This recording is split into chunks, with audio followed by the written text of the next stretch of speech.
Hello everyone, आजच्या व्हिडिओमध्ये आपण कन्सेप्ट ऑफ शेड्यूलर्स बघणार आहोत.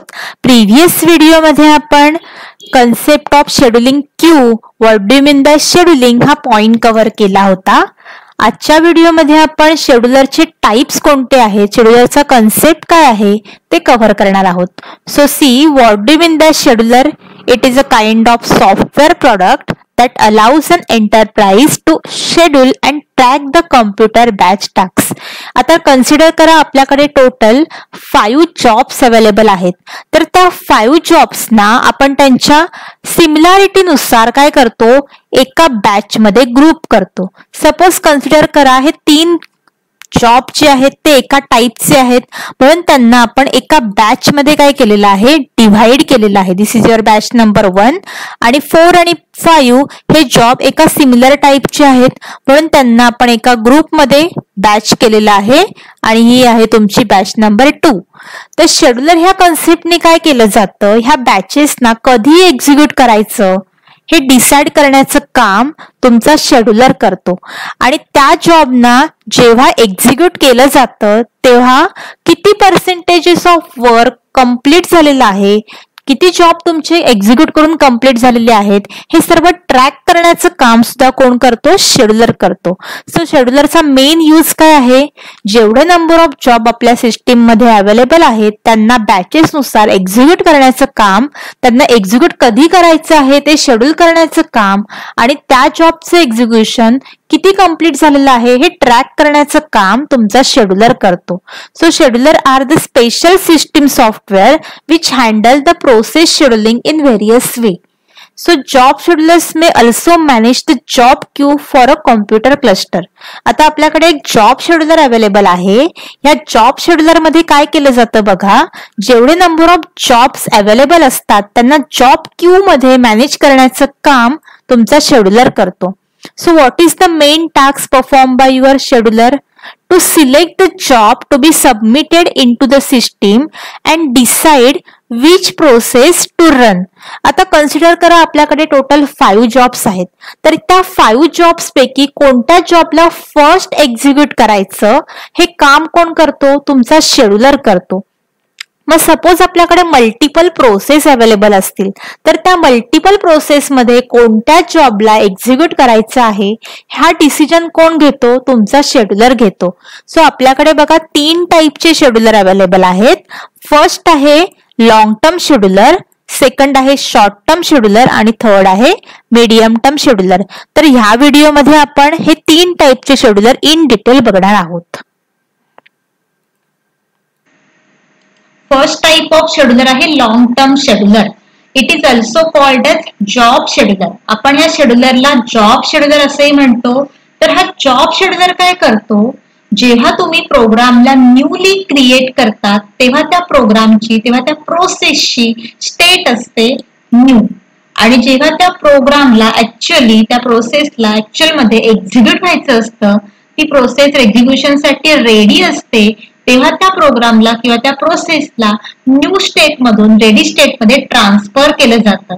आणि कोणत्या जॉबला एक्झिक्युशन साठी सिलेक्ट करायचं आहे हे डिसाइड तुमचा हा लॉंग टर्म शेड्यूलर करतो. So it selects the process from storage pool in the secondary memory and load them into the ready queue in the main memory for execution.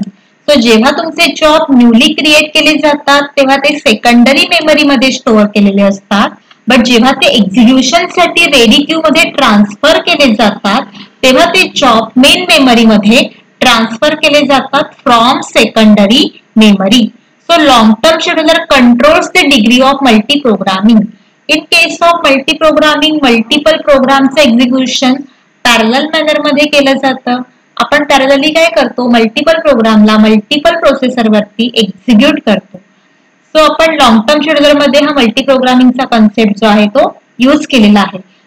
Because जेव्हा तुमचे job new state मधून ready state मध्ये जातात तेव्हा multiple जॉबला select करण्याचं काम हा तुमचा लॉंग टर्म शेड्यूलर करतो.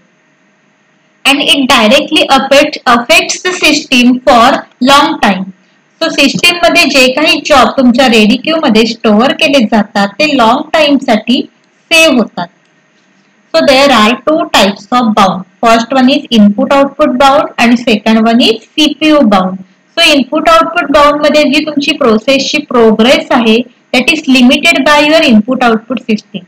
And in case of CPU bound तुमच्या प्रोसेसची प्रोग्रेस कोणी लिमिट केलेली असते, त्याचा जो स्पीड आहे तो CPU लिमिट करतो. That is called as CPU bound. जेव्हा आपण ह्या दोन्ही टेक्निकला कंबाईन करतो, म्हणजे आपण आयओ बाउंडला आणि जेव्हा सीपीयू बाउंडला कंबाईन करतो, तेव्हा आपण सिस्टीमचं थ्रूपुट काय करू शकतो, ऑप्टिमम करू शकतो, त्याला मिनिमाइज करू शकतो. आपले जे काही रिसोर्सेस आहेत इनपुट आउटपुट बाउंडचे आणि सीपीयू बाउंडचे, ते रिसोर्सेस आपण युटिलाइज करू शकतो. बट सपोज इन केस आपण मल्टिपल सीपीयू बाउंड रिसोर्सेस जर सिलेक्ट केले, त्या प्रोसेस जर आपण सिलेक्ट केला, then your input output devices are idle. म्हणजे आपले जे आयओ डिव्हाइसेस असतात ते आयडल स्टेट मध्ये असतात. बट सपोज जर आपण मल्टिपल इनपुट आउटपुट बाउंड प्रोसेसना सिलेक्ट केलं तर आपला प्रोसेसर काही एक्झिक्यूट करू शकत नाही. So this is called as your long term scheduler. So in case of long term scheduler आपण जॉब ना सिलेक्ट करण्याचं काम करतो. जे जॉब एक्झिक्युशन साठी रेडी आहे, जे जॉब एक्झिक्युशन साठी वेट करतात, त्यांना सिलेक्ट करण्याचं काम हा तुमचा लॉंग टर्म शेड्युलर करतो. नेक्स्ट सेकंड टाइप आहे short term scheduler. So short term scheduler is also called as CPU scheduler. तर आता आपल्याकडे बघा एक सीपीयू शेड्युलर अवेलेबल आहे. So main objective is to increase your system performance in accordance with chosen set of criteria. आता आपल्याकडे काहीतरी criteria available असेल आणि त्या क्रायटेरियाचा परफॉर्मन्स काय करायचा आहे, इन्क्रीज करायचा आहे. For increasing the system performance आपण सीपीयू शेड्युलर काय करतो, यूज करतो. CPU scheduler means your short term scheduler जो आहे तो यूज केला जातो. It is the change of ready state to running state. म्हणजे जेव्हा तुमचा जॉब तुमच्या रेडी स्टेट मधून रनिंग स्टेट मध्ये मूव्ह होतो, ऍट दॅट टाइम तुमचा शॉर्ट टर्म शेड्युलर काय करतो, वर्क करतो.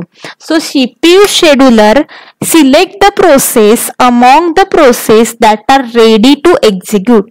म्हणजे ज्या प्रोसेस ऍक्च्युअल मध्ये रेडी होणार आहेत, एक्झिक्युशन साठी ज्या रेडी आहेत, त्यांना सीपीयू ला अलोकेट करायचं काम शॉर्ट टर्म शेड्युलर करतो. So a scheduling algorithm is used to decide which process will be scheduled for the execution of next. आता आपल्याकडे काही शेड्युलिंग अल्गोरिदम अवेलेबल आहेत, ते आपल्याला नेक्स्ट व्हिडिओमध्ये बघायचे आहेत. तर ह्या शेड्युलिंग अल्गोरिदमचं काय वर्क आहे, त्या अल्गोरिदम नुसार आपण डिसाइड करतो की कोणत्या प्रोसेसला करंटली एक्झिक्यूट करायचं आहे आणि एका प्रोसेसचं एक्झिक्युशन झाल्यानंतर नेक्स्ट प्रोसेस आपण कोणती एक्झिक्यूट करणार, तर हे डिसिजन कोण घेतो, तुमचा शेड्युलिंग अल्गोरिदम घेतो, depending on such criteria. So ते क्रायटेरिया काय आहेत ते आपण नेक्स्ट व्हिडिओमध्ये बघणार आहोत. So short term scheduler is also known as dispatcher. Dispatcher means कोणत्या जॉबला करंटली डिस्पॅच करायचं, एक्झिक्यूट करायचं, कोणत्या जॉबचं एक्झिक्युशन टेम्पररी सस्पेंड करायचं, हा सगळा डिसिजन कोण घेतो, शॉर्ट टर्म शेड्युलर घेतो. ओके, एका प्रोसेस नंतर दुसरी प्रोसेस कोणती एक्झिक्यूट करायची हे सुद्धा डिसिजन कोण घेतो, शॉर्ट टर्म शेड्युलर घेतो. So short term schedulers are faster than long term scheduler. So this is called as your short term scheduler. Next type of scheduler आहे medium term scheduler. It is also called as swapping scheduler. तर ह्यामध्ये स्वॅपिंगचा concept use केलेला आहे. Long term scheduler आणि short term scheduler मध्ये आपण जॉबना select करण्याचं काम करतो आणि मीडियम टर्म शेड्युलर मध्ये आपण प्रोसेसना मेमरीमधून रिमूव्ह करण्याचं काम करतो. सो प्रोसेसला मेमरीमधून रिमूव्ह केल्यामुळे जो मल्टी प्रोग्रामिंगचा जो ओव्हरहेड आहे तो ह्या मीडियम टर्म शेड्युलर मध्ये रिमूव्ह केलेला आहे. ज्या जॉबचं एक्झिक्युशन कम्प्लीट होतं किंवा ज्या कम्प्लिशनसाठी जातात त्यांना मेमरीमधून रिमूव्ह कोण करतं, तुमचा हा मीडियम टर्म शेड्युलर करतो. So running process may become suspended if it makes an input-output request. So आपण प्रिव्हियस व्हिडिओमध्ये आपल्या प्रोसेसच्या स्टेट बघितल्या होत्या. तर आपल्याकडे बघा, जेव्हा आपला जॉब रनिंग स्टेटमध्ये असतो, जेव्हा आपली प्रोसेस तुमच्या रनिंग स्टेटमध्ये असते आणि जर काही इनपुट आउटपुट रिक्वेस्ट ऑकर झाली तर आपला जॉब जो आहे, आपली प्रोसेस जी आहे ती रनिंग स्टेटमधून वेटिंग किंवा ब्लॉक स्टेटमध्ये येते. आणि जेव्हा आपला हा वेटिंग क्यू जो आहे तो ब्लॉक होतो किंवा तो फुल होतो, ऍट दॅट टाइम तुमची जी प्रोसेस आहे ती वेट किंवा ब्लॉक स्टेटमधून सस्पेंड वेटमध्ये येते. आणि जेव्हा तुमची प्रोसेस सस्पेंड वेटमध्ये असते तेव्हा आपण त्या प्रोसेसची प्रोग्रेस ट्रॅक करू शकत नाही. आपण या प्रोसेसची प्रोग्रेस जी आहे ती काय करतो, ट्रॅक करू शकत नाही. तर बघा यामध्ये काय दिलेलं आहे, a suspended process can not make a progress towards the completion. Next बघा काय दिलेलं आहे, in this condition to remove the process from memory and make other process suspended and it is move to the secondary storage. म्हणजे ज्या process एक्झिक्युशनचं complete झालेलं आहे त्या प्रोसेसना आपण मेमरीमध्ये रिमूव्ह करतो आणि ती जी स्पेस आहे ती आपण बाकीच्या प्रोसेससाठी अवेलेबल करून देतो. So suspended process is move to the secondary storage. म्हणजे ज्या प्रोसेस आपल्या सस्पेंड झालेल्या आहेत त्या परत आपल्या मेन मेमरीमधून सेकंडरी मेमरीमध्ये स्टोअर केल्या जातात. So this is called as swapping. जेव्हा आपण जॉबला सिलेक्ट करतो तेव्हा आपल्या मेमरीमध्ये प्रोसेसला आपण इन करतो, पण ज्या वेळेला आपण आपल्या प्रोसेसला मेमरीमधून रिमूव्ह करणार तेव्हा आपण त्याला स्वॅप आउट करतो. तर स्वॅप आउट आपण का करतो, to improve the process performance. प्रोसेसचं परफॉर्मन्स जर इम्प्रूव्ह करायचं असेल आपल्या जॉब एक्झिक्युशनचं, तर ज्या जॉबचं एक्झिक्युशन कम्प्लीट झालेलं आहे किंवा ज्या सस्पेंडेड स्टेटमध्ये आहेत त्यांना मेमरीमधून रिमूव्ह करण्याचं काम हा स्वॅपिंग शेड्युलर करतो. That is called as medium term scheduler. So see next बघा डायग्राम मध्ये काय दिलेलं आहे, आपल्याकडे दोन डायग्राम आहेत. पहिल्या डायग्राम मध्ये दाखवलेलं आहे की long term scheduler versus short term scheduler आणि सेकंड डायग्राम आहे त्यामध्ये आहे मीडियम टर्म शेड्युलर. तर लॉंग टर्म शेड्युलर आणि शॉर्ट टर्म शेड्युलर हा जॉबना सिलेक्ट करण्याचं काम करतो आणि medium term scheduler swapping out म्हणजे आपल्या प्रोसेसला मेमरीमधून रिमूव्ह करण्याचं काम करतो. तर फर्स्ट बघा आपल्याकडे प्रोसेसच्या स्टेट अवेलेबल असतात. तर फर्स्ट स्टेट काय असते आपली प्रोसेसची, न्यू. मग तुमच्या ह्या न्यू स्टेटमध्ये काय होतं, जे काही न्यूली क्रिएटेड जॉब आहेत ते तुमच्या जॉब पूल मध्ये स्टोअर केले जातात, तुमच्या जॉब क्यू मध्ये स्टोअर केले जातात. आणि जेव्हा तुमच्या जॉबचं ऍक्च्युअल एक्झिक्युशन साठी ते रेडी असतात ऍट दॅट टाइम तुम्ही जॉबला न्यू स्टेटमधून रेडी स्टेटमध्ये ट्रान्सफर करता. म्हणजेच तुमचे जॉब तुमच्या जॉब पूल मधून तुमच्या रेडी क्यू मध्ये ट्रान्सफर होतात. मग ह्या जॉबना, ज्या जॉबचं एक्झिक्युशन वेटिंग आहे, ज्या जॉबना एक्झिक्यूट व्हायचंय, जे जॉबला एक्झिक्युशनसाठी रेडी आहेत त्या जॉबना सिलेक्ट करण्याचं काम हा तुमचा लॉंग टर्म शेड्युलर करतो. नेक्स्ट आहे short term scheduler. Short term शेड्युलरचं काम काय आहे बघा, जेव्हा तुमचे जॉब रेडी स्टेट मधून रनिंग स्टेट मध्ये ट्रान्सफर होतात त्या जॉबना सिलेक्ट करण्याचं काम हा तुमचा शॉर्ट टर्म शेड्युलर करतो. So this is the difference between your long term scheduler and short term scheduler. म्हणजे जेव्हा आपले जॉब न्यू स्टेट मधून रेडी स्टेट मध्ये येतात तेव्हा लॉंग टर्म शेड्युलर यूज होतो आणि जेव्हा तुमचे जॉब रेडी स्टेट मधून रनिंग स्टेट मध्ये ऍक्च्युअल एक्झिक्युशन साठी येतात तेव्हा हा तुमचा शॉर्ट टर्म शेड्युलर काय करतो, जॉबना सिलेक्ट करतो. ठीक आहे. आणि सीपीयू थ्रू तुमचे जॉब काय केले जातात, एक्झिक्यूट कम्प्लीट केले जातात आणि एक्झिक्यूट झाल्यावर ते बाहेर पडतात म्हणजे एक्झिट होतात. आणि जर काही वेटिंग इंटरप्ट ऑकर झाला तर तुमचे जॉब टेम्पररी तुमच्या वेटिंग क्यू मध्ये स्टोअर केले जातात आणि जेव्हा त्यांचा वेट पिरियड ओव्हर होईल तेव्हा अगेन ते रेडी क्यू मध्ये येतात फॉर एक्झिक्युशन पर्पज. सो ही होती तुमची फर्स्ट डायग्राम. सेकंड डायग्राम मध्ये काय दिलंय बघा, मीडियम टर्म शेड्युलर मध्ये आपल्याकडे एक रेडी क्यू अवेलेबल आहे. या रेडी क्यू मध्ये आपण कोणाला स्टोअर करतो, ज्या जॉबचं एक्झिक्युशन वेटिंग आहे, त्यांना एक्झिक्यूट आता व्हायचं आहे अशा जॉबना आपण रेडी क्यू मध्ये स्टोअर करतो आणि त्या जॉबना आपण सीपीयू कडे प्रोसेसिंग साठी पाठवतो. बघा तुमचे जॉब कुठे आलेले आहेत, तुमच्या सीपीयू कडे. जेव्हा त्यांचं एक्झिक्युशन कम्प्लीट होतं अशा कम्प्लीट झालेल्या जॉबना मेमरी मधून रिमूव्ह करण्याचं काम हा मीडियम टर्म शेड्युलर करतो. आता मेमरीमध्ये ज्या प्रोसेस असतात त्या स्वॅप इन आणि स्वॅप आउट होतात. तर प्रोसेस कोणत्या स्वॅप आउट होतील बघा, ज्या जॉबचं एक्झिक्युशन इनकम्प्लीट आहेत त्या प्रोसेस स्वॅप इन होतात आणि ज्या जॉबचं एक्झिक्युशन कम्प्लीट झालेलं आहे, जे एक्झिट होणार आहेत जॉब, ते स्वॅप आउट होतात. आणि जे जॉब तुमचे पार्शली एक्झिक्यूट झालेले आहेत ते सुद्धा आपण काय करतो, स्वॅप आउट करतो by using medium term scheduler.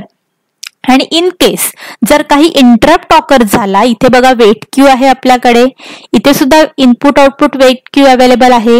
ज्या जॉबच्या एक्झिक्युशन मध्ये काही इंटरप्ट ऑकर झाला by using input output devices, जर हे तुमचे इनपुट आणि आउटपुट डिव्हाइसेस अवेलेबल नसतील तर ऍट दॅट टाइम तुमचे जो काही जॉबचा स्टेटस असेल तो तुमच्या इनपुट आउटपुट वेटिंग क्यू मध्ये स्टोअर केला जातो.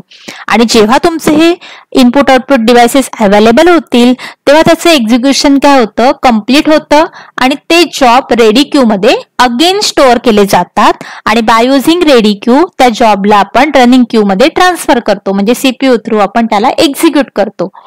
तर ह्या दोन्ही डायग्राम मध्ये काय दाखवलं होतं, फर्स्ट डायग्राम होती लॉंग टर्म शेड्युलरची.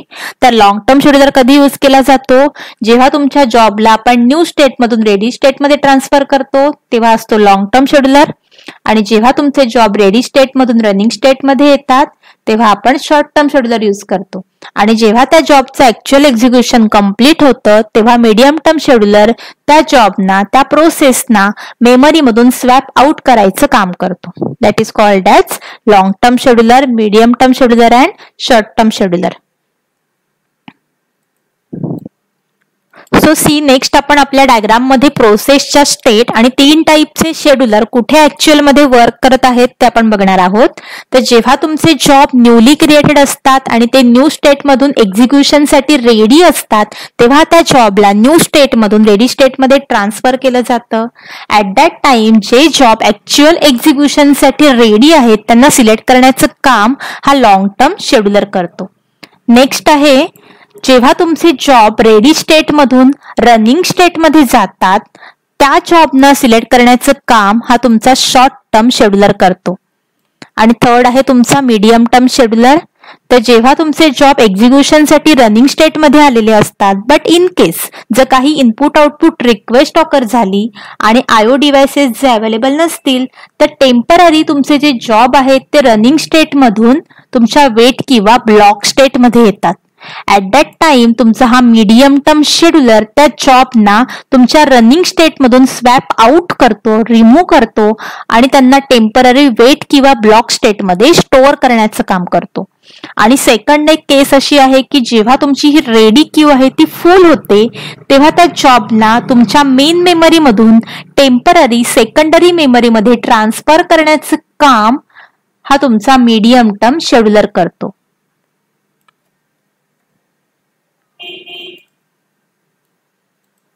नेक्स्ट आहे comparison between 3 types of scheduler. So first आहे आपला long term scheduler. Long term scheduler is also known as job scheduler. ठीक आहे. नेक्स्ट आहे short term scheduler. Short term scheduler is also known as CPU scheduler. आणि third आहे आपला medium term scheduler. तर ह्या मीडियम टर्म शेड्युलरला आपण म्हणतो स्वॅपिंग शेड्युलर. सेकंड आहे point, speed is lesser than short term scheduler. म्हणजे लॉंग टर्म शेड्युलरचा जो स्पीड आहे तो as compare to short term scheduler काय आहे, लेस आहे. आणि शॉर्ट टर्म शेड्युलर जो आहे तो as compare to long term scheduler आणि मीडियम टर्म शेड्युलर स्पीड मध्ये फास्ट आहे. आणि जो मीडियम टर्म शेड्युलर आहे तो तुमच्या in between short term scheduler आणि लॉंग टर्म शेड्युलर आहे. म्हणजे सगळ्यात स्टार्टिंगला सगळ्यात फास्ट स्पीड कोणाचा असणार आहे, शॉर्ट टर्म शेड्युलरचा. ओके. त्याच्यानंतर सेकंड कोणाचा स्पीड असणार आहे, तुमच्या लॉंग टर्म शेड्युलरचा. आणि थर्ड कोण असणार आहे तुमचा, हा मीडियम टर्म शेड्युलर. ठीक आहे. असा सिक्वेन्स आहे. फर्स्ट आहे तुमचा हा शॉर्ट टर्म शेड्युलर, सेकंड आहे लॉंग टर्म शेड्युलर आणि थर्ड आहे medium term scheduler. Third point आहे it controls the degree of multi programming. म्हणजे मल्टी प्रोग्रामिंगचा कन्सेप्ट इथे काय केलेला आहे, आपण मोर अँड मोर यूज केलेला आहे. देन सेकंड पॉइंट आहे शॉर्ट टर्म शेड्युलर मध्ये it provides lesser control over the degree of multi programming. या शेड्युलर मध्ये आपण मल्टी प्रोग्रामिंग हा कन्सेप्ट जास्त यूज करत नाही. आणि मीडियम टर्म शेड्युलर मध्ये सुद्धा आपण मल्टी प्रोग्रामिंगचा कन्सेप्ट जो आहे तो रिड्यूस केलेला आहे, त्याचा इथे जास्त यूज केला जात नाही. It is almost absent or minimal in time sharing system. म्हणजे टाइम शेअरिंग सिस्टीम मध्ये आपण लॉंग टर्म शेड्युलरला यूज करत नाही, कारण त्याचा स्पीड जो आहे तो काय आहे, लेस आहे. It is also minimal in time sharing system. म्हणजे शॉर्ट टर्म शेड्युलरचा स्पीड हा as compare to long term scheduler आणि मीडियम टर्म शेड्युलर पेक्षा फास्ट असल्यामुळे आपण हा काही प्रमाणामध्ये शॉर्ट टर्म शेड्युलरमध्ये टाइम शेअरिंग सिस्टीमला यूज करतो. And medium term scheduler is a part of your time sharing system. Then last point आहे, it select the process from pool and load them into memory for execution. म्हणजे जेव्हा तुमचे job new state मधून तुमच्या ready state मध्ये जातात तेव्हा त्यांना सिलेक्ट करण्याचं काम तुमचा हा लॉंग टर्म शेड्युलर करतो. देन शॉर्ट टर्म शेड्युलर काय करतो, it select those processes which are ready to execute. म्हणजे जेव्हा तुमचे जॉब तुमच्या रेडी स्टेट मधून तुमच्या रनिंग स्टेट मध्ये जातात त्यांना सिलेक्ट करण्याचं काम तुमचा हा शॉर्ट टर्म शेड्युलर करतो. आणि हा मीडियम टर्म शेड्युलर काय करतो, ज्या प्रोसेसचं एक्झिक्युशन कम्प्लीट झालेलं आहे त्यांना मेमरीमधून स्वॅप आउट करण्याचं काम हा तुमचा मीडियम टर्म शेड्युलर करतो. म्हणूनच त्याला काय म्हणतात, swapping scheduler. So this is the comparison between your long term scheduler, short term scheduler and medium term scheduler. तर ह्या व्हिडिओमध्ये आपण काय बघितलं, 3 टाईप्सचे शेड्युलर, त्यांचं काय वर्किंग आहे आणि त्यांचं काय कंपॅरिझन आहे ते आपण ह्या व्हिडिओमध्ये कव्हर केलेलं आहे. थँक्यू.